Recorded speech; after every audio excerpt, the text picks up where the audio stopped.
Assalamualaikum warahmatullahi dan salam sejahtera kepada bangsa Walabri sekalian.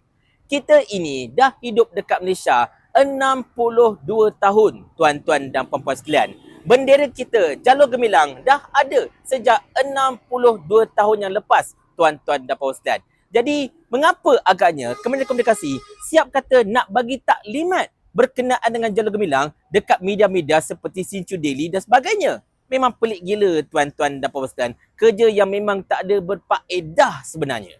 Kita intro dulu. La la la la la la la la. Cerita macam ni, tuan-tuan dan puan-puan sekalian. Kita masih lagi berbicara berkenaan dengan isu bendera Malaysia ataupun Jalur Gemilang yang ditiadakan lambang bulan sabit yang benar-benar kecoh dekat di negara kita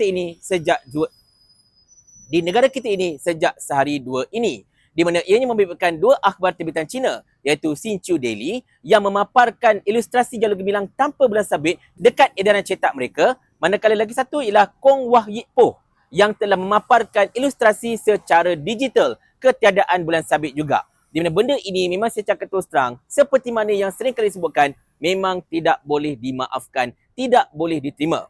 Walaupun Sinchu Daily telah memohon maaf tuan-tuan dan puan sekalian, tetapi permohonan maaf mereka tidak diterima oleh Sri Paduka Baginda Yang di-Pertuan Agong Sultan Ibrahim yang antara menyatakan bahawa kesilapan seperti ini memang tidak boleh diterima sama sekali serta menunjukkan betapa kita ini setengah pihak dekat Malaysia ini memang sangat-sangat tidak cakna berkenaan dengan Jalur Gemilang kita sendiri.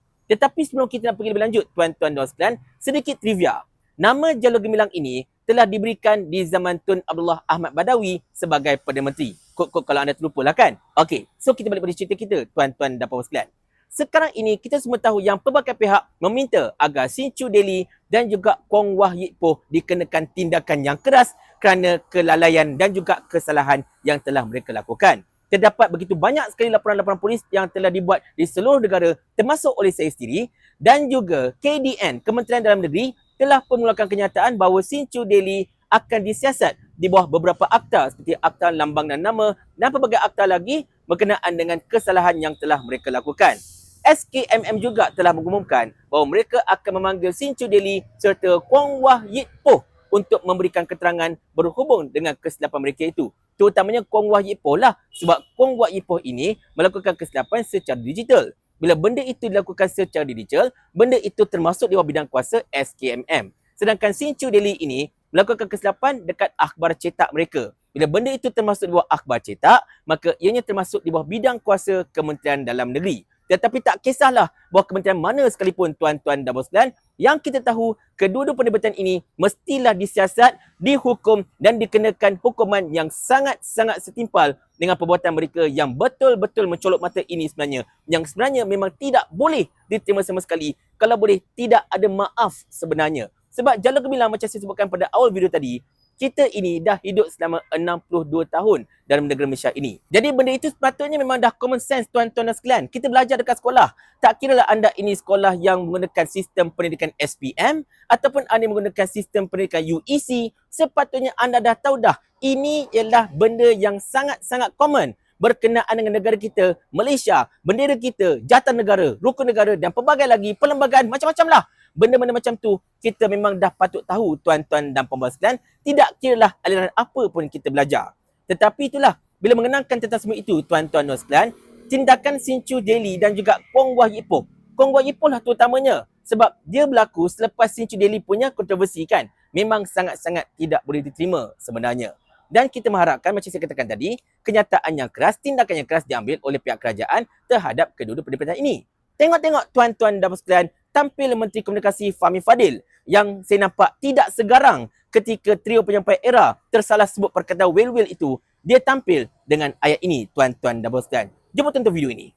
Apa yang telah berlaku memutuskan untuk mengadakan satu sesi penerangan dan taklimat mengenai tata cara penggunaan pameran lambang kebangsaan, iaitu Jalur Gemilang. Kita akan insya-Allah anjurkan sesi ini untuk rakan-rakan media dan juga unit-unit komunikasi korporat di IPTA dalam tempoh 2 minggu insya-Allah. Di sini tuan-tuan dan puan-puan sekalian, Fahmi Fadil mengatakan bahawa Kementerian Komunikasi akan mengadakan sesi taklimat kepada media dan juga unit-unit korporat di seluruh negara kita ini berkenaan dengan tata cara persembahan jalur gemilang. Jadi taklimat itu diadakan susulan daripada masalah yang menimpa Sinchu Daily dan juga Kong Wat Ipoh yang telah tersilap cetak berkenaan dengan jalur gemilang itu. Kata Fahmi Fadil, benda itu akan diadakan dekat IPTA pada masa yang terdekat ini bermula lagi 2 minggu insya-Allah. Dan walaupun begitu, kata Fahmi Fadil, walaupun ada taklimat, tetapi siasatan tetap akan diteruskan oleh pihak SKMM, pihak KDN dan juga pihak polis. Sekarang ini, tuan-tuan dan sekalian, saya cakap terus terang, ada satu saja ayat yang ingin saya sampaikan kepada Fahmi Fadil berkenaan dengan cadangan ini. Benda ini sangat-sangat bodoh sebenarnya. Minta maaf saya cakap, sangat-sangat bodoh, tak boleh diterima akal dan yang paling penting sekali, memang sangat-sangat membuang masa dan tak sepatutnya dibuat. Kenapa saya cakap macam tu? Kita ingat je, macam saya sebutkan pada awal video tadi, kita ini bukan negara baru tau. Jalur gemilang kita ini bukan boleh dibuat semalam. Bukan boleh dibuat 3-4 hari lepas. Bukan dibuat pada tahun lepas pun. Tetapi dah ada sejak tahun 1963. Dan perubahan yang ada pun cuma sedikit saja. Yang tidak begitu ketara sangat fizikalnya. Tetapi, bila sampai kerajaan terpaksa buat taklimat khusus berkenaan dengan tata cara persembahan jalur gemilang, memang cakap terus terang, memang bangang gila lah tuan-tuan sekalian. Memang tak sepatutnya dibuat. Membazirkan masa, membazirkan resources, membazirkan duit rakyat sebenarnya. Tetapi menyebut tentang tata cara. Tata cara ini bermaksud, contoh okey, kalau bendera itu dibentangkan, bulan bintangnya dekat mana? Kalau bendera itu ditantunkan tiang, bulan bintangnya macam mana rupanya? Kalau bendera itu dibuat dalam bentuk tertentu, bentuk love ke apa-apa ke, macam mana bulan bintangnya? Itu tata cara. Kalau yang itu, benda itu tak payah nak kena buat taklimat khusus pun. Memang akan diajarkan dekat mana-mana unit korporat macam biasa pun. Tetapi kes Sinchu Daily dan juga Kong Wat Ipoh ini bukan masalah tata cara persembahan. Tetapi mereka meniadakan atau hilang langsung lambang bulan sabit yang tidak sepatutnya hilang, tuan-tuan dan puan-puan sekalian. Memang tak sepatutnya gaib pun sebenarnya lambang bulan sabit itu dekat bendera negara kita ini. Ini bukan isu tata cara kita. Ini bukan isu macam, oh ini salah, patut kau gantung macam ni, tapi kau gantung salah. Bukan. Ini adalah masalah kehilangan lambang yang memang ada dekat bendera itu yang memang tidak boleh dimaafkan sebenarnya. Memang cerah mana sekalipun kalau kita fikirkan, kalau kita ini lukis bendera Malaysia dengan mata terpejam pun, kita pasti akan ingat untuk lukis bulan sabit dan juga bintang itu, tuan-tuan dan puan sekalian. Antara cukup tak cukup saja bucunya kan. Antara center tak center saja. Tetapi kita semua tahu yang bendera Malaysia confirm kena ada bulan sabit, confirm kena ada bintang. Itu saja. Tetapi ini bukan isu tata cara. Kalau tata cara macam saya sebutkan tadi, okey, gantung macam mana bulan bintang kedudukannya. Kalau bentangkan macam mana. Kalau masa perakan hari kebangsaan macam mana. Benda-benda macam tu, tuan-tuan dan puan sekalian. Ini bukan isu tata cara. Ini isu kesilapan atau kesalahan yang memang tidak boleh dimaafkan sama ada disengajakan ataupun tidak. Itu sebenarnya Fahmi Fadil. Tak perlu anda kata nak buat taklimat itu, taklimat ini sebab benda itu useless. Benda itu tak sepatutnya dibuat pun. Dan kesalahan Sinchu Daily dan juga Kong Wat Ipoh tak ada kena-mengena dengan tata cara. Tak ada kena-mengena dengan prosedur ataupun tata kelola. Tak ada. Sebaliknya kesilapan mereka ialah kesilapan yang memang tidak boleh dimaafkan. Kesilapan yang sebenarnya tidak sepatutnya ada pun. Tak sepatutnya wujud pun masalahnya kan. Selama 63 tahun Malaysia ini wujud, sejak 68 tahun kita merdeka, tak pernah ada masalah macam ni, tuan-tuan dan puan. Kalau setakat bendera terbalik itu biasa. Kalau setakat bendera itu mungkin digantung secara tak betul, biasa. Tetapi kalau sampai bulan hilang, bulan tu hilang, memang tak boleh terima, tuan-tuan dan puan. Sangat-sangat tidak boleh terima. Dan sekadar untuk trivia, bulan dekat bendera kita itu bermaksud lambang kepada Islam sebagai agama persekutuan dekat negara kita ini. Sepatutnya siasat Sinchu Daily dengan Kong Wat Ipoh ini terutamanya tentang fahaman mereka. Kerana macam yang kita tahu dan difahamkan, mereka ini pro-China juga pro-Beijing. So, adakah ketiadaan bulan itu merupakan satu benda yang disengajakan alang-alang China atas negara kita ini kan? Wallahualam bisawab, benda-benda itu yang sepatutnya disiasat oleh pihak polis dan juga oleh pihak KDN. Taklimat ni tak payah sembang dah. Tak perlu pun taklimat itu sebenarnya. Dan isu mereka bukan masalah kesalahan gantung ataupun kesalahan letak, tetapi langsung tak ada benda yang sangat-sangat esensial dekat bendera kita, tuan-tuan dan puan-puan sekalian.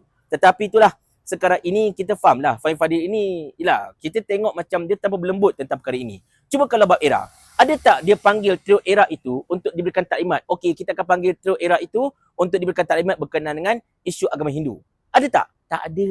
Terus bagi hukuman. Ada tak era terpanggil untuk taklimat berkenaan dengan agama Hindu? Tak ada. terus dikenakan hukuman RM250,000 compound. Tetapi kalau Bak Sin Chu Daily ini dan juga Kong Wah Yip Poh ini, siap kena ada taklimat bagai. Siasatan pun lemah lembut je bunyi dia kan. Tak ada membentak-bentak, tak ada kasar-kasar, tak ada pula mana-mana persatuan tu minta, korang datang minta maaf dekat kita kenapa? Kerana kau telah merosakkan benda negara kita. Tak ada pula masalahnya kan. Inilah dia tuan-tuan sekalian, namanya double standard yang teramat sangat. Tetapi nak macam mana? Ini kan kerajaan mereka. Mereka boleh lakukan apa saja tuan-tuan dan puan-puan sekalian. Mereka nak keras ke, nak lembut ke, kita je lah yang keras. Tetapi kalau dia tak atas sana macam nak lembut ke apa-apa ke, lebih lembut gigi dari lidah, tak boleh buat apalah. Betul tak Sani Hamzan? Kerajaan ni kerajaan kami. Jadi ikut suka kami lah. Paling kurang aku ada formula. Ni kau ada menteri berlambat-lambat ni satu formula pun tak ada. Otak letak dekat mana? Saya ulang. Sampai Abang Jamil mampus.